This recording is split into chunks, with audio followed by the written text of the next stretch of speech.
Good morning, children. In the last couple of episodes, you have seen about hydrocarbons. Okay, I have been talking about the hydrocarbons. Firstly, we dealt with the different kind of hydrocarbons. Then I talked about the formation of alkanes, alkenes and alkynes, their structure, their basic formula, and thereafter we switched on to functional groups. So in functional groups, we have already studied the halogens, the alcohols, the aldehydes, as well as the carboxylic.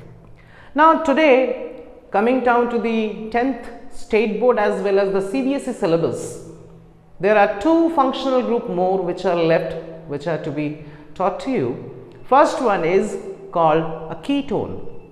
Okay, now this is the basic structure of a ketone. This is the ketonic group having a carbon double bonded with an oxygen, and here you have two blank spaces or places where you can add any other groups, but there is one condition.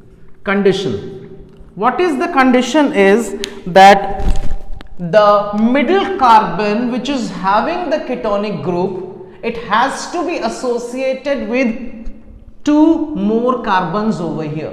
That means minimum for a first basic ketone to obtain, we should have minimum 3 carbon, and in between the second carbon we will be having the ketonic group. So this forms our basis for ketones, and this actually I am not writing C, I am writing over here R.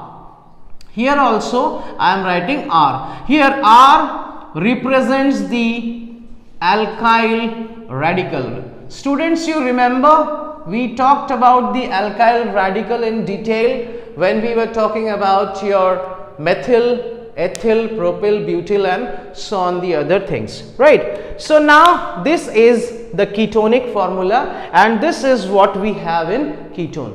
Now the question arises, how are we going to name it? Like we named according to the common names as well as the IUPAC nomenclature. Now we will be going for your ketones. Okay, now ketone is having basic formula, say RCOOR. This is how we write the ketone, RCOR, where R represents the alkyl radical. Okay, if we have this first C, this is our basic ketone and this is supplied with the necessary hydrogens. So basically we are having two methyl radicals by this side. This is the very basic ketone which we are having right now. Now what is the common name? The common name of the ketones is alkyl ketone. What is that? Alkyl ketone. Now what is this alkyl ketone?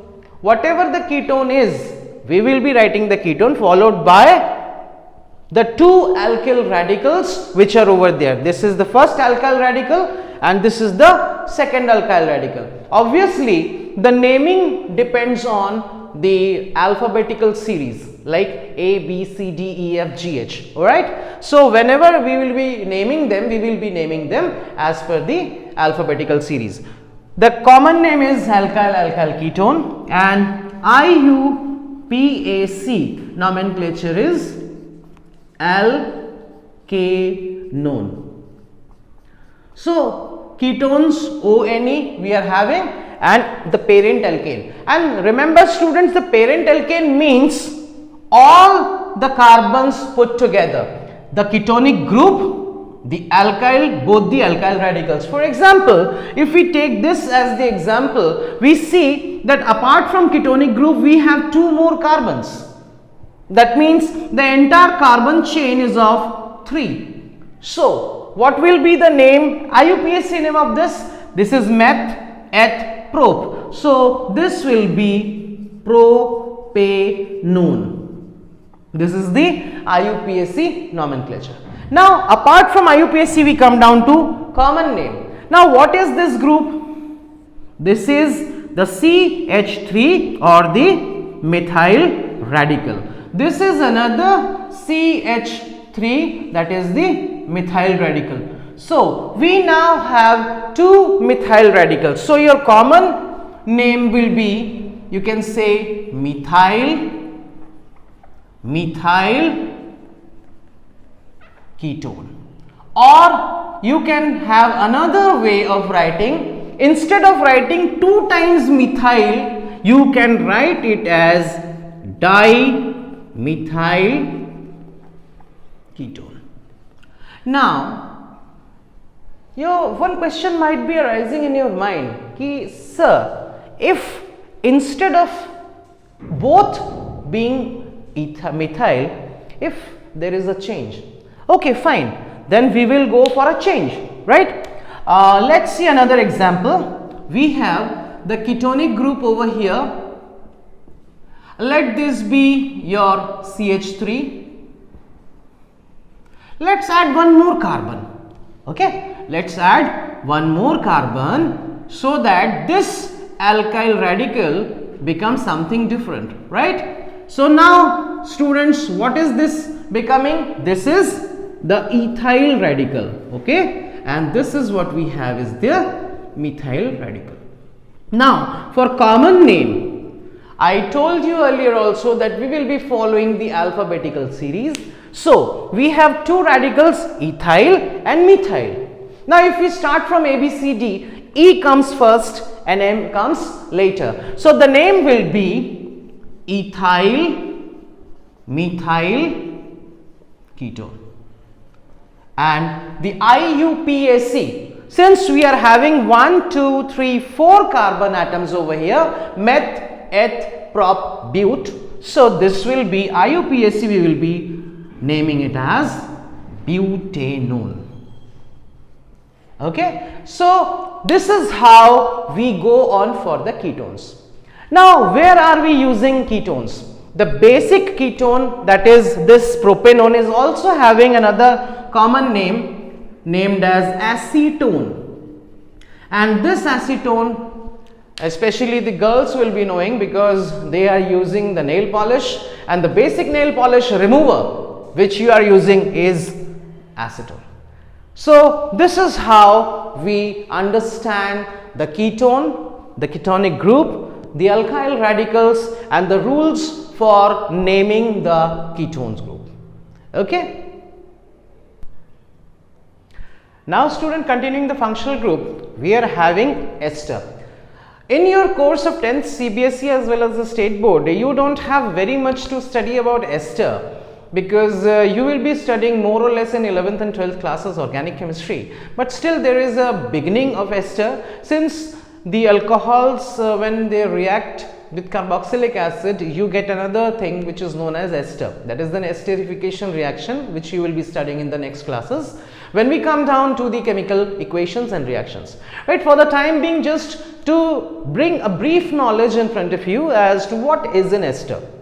Well, you might have eaten cakes, pastries and all the bakery items, as well as you have been using the perfumes as well as the various smelling agents. So all these smelling agents, whether it is a perfume, whether you are using the essence, these are the sweet smelling agents, and these are known as esters. Alright, now what is the basic formula for ester?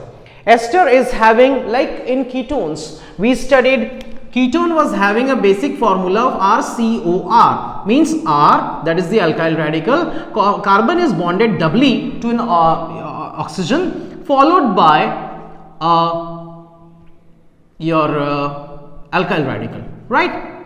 Both alkyl radicals. Now in this formula, what we make a change is, instead of this R, we are introducing another oxygen related with the alkyl radical, that is RCOOR. That transformation, it forms from ketone, another addition of oxygen, it forms an ester. Okay, when we add an oxygen to the ketones, we form an ester. The functional group is this C double bond O with a single bond O. Now this ester is having students two parts. Okay, two ionic parts. The carbon having a double bond along with the oxygen and one radical is known as alkanoate. This is termed as alkanoate, and the carbon which we are using from the alkyl radical, that remains as such as alkyl. Now, while naming the esters, we are having the IUPAC nomenclature. We combine both these terms or both these parts, and the name stands as alkyl alkanoate. Now, I will explain you with an example. For example, this is CH3, this radical, followed by C, followed by a double bond O, a single bond O and a double bond O. This is the alkanoate group. Now, how do we know what is the alkanoate? How many carbons are over here? These are 2 carbons. So, this group will be known as ethanoate. Why ethanoate? Meth, eth, that means 2 carbon. This is having ethanoate. Plus, we are having, say, CH3 over here. That is the alkyl radical. Now, this is your methyl group. So, in all put together, if we see the nomenclature, this will be methyl ethanoate. This will be methyl ethanoate. If instead of methyl, if I add a C2H5 group over here, then this naming will be ethyl. Since this is the ethyl radical, this will be ethyl, and this group remains as such ethanoate. Now, you would be understanding this thing and having some questions in your mind. Why always ethanoate? Can't it be different? Yes, obviously it can be different. For example, let us see, we are having 2 carbons over here. Let us have 3.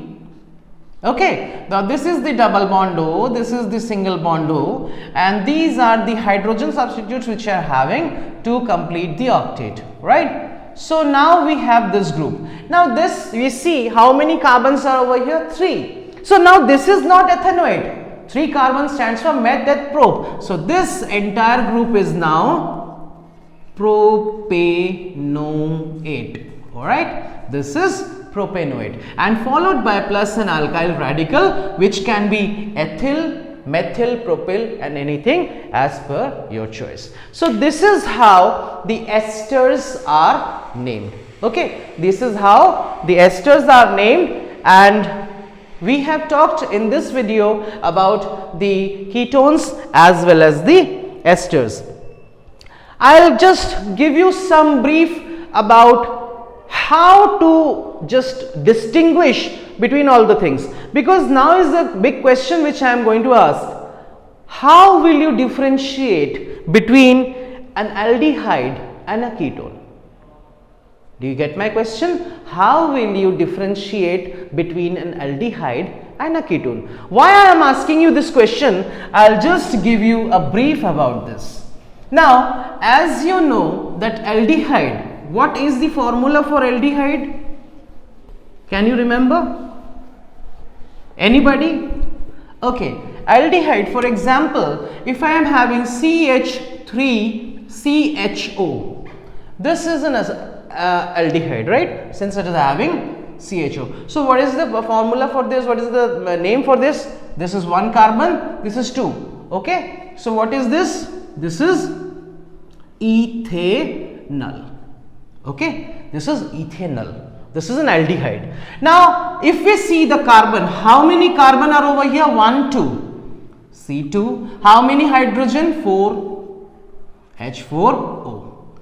Now, if I take, maybe I should not take ethanol, because I may take propanol, right? I may take propanol, because if we are comparing it with ketones, the basic ketone starts with a 3 carbon. So, this instead of ethanol, it becomes propanol. So, we are having 3 carbons over here, 6 hydrogen and 1 oxygen, right? Now we will see the basic ketone. This is what we are having the formula. This is having 3 hydrogen over here, and this is also the basic ketone which we are having 3 hydrogen over here. Now if we see the formula, how many carbons we have? 3 carbons. How many hydrogen we have? 1, 2, 3, 4, 5, 6. Hydrogen is 6 and oxygen is 1. Now see, you are having a formula of C3H6O and C3H6O. Now if we are given the formula, how are you going to distinguish whether it is a aldehyde or it is a ketone? The best thing to undergo this is the structural formula. I'll just give you some brief. Like in aldehyde, what do we have as a thing by which we can distinguish is this R is bonded to oxygen, a double bonded, and this is the R.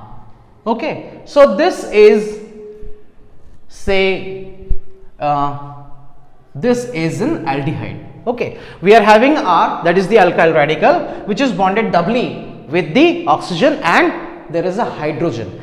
If this hydrogen is replaced by another alkyl radical, then it forms a ketone. So R, we are having oxygen.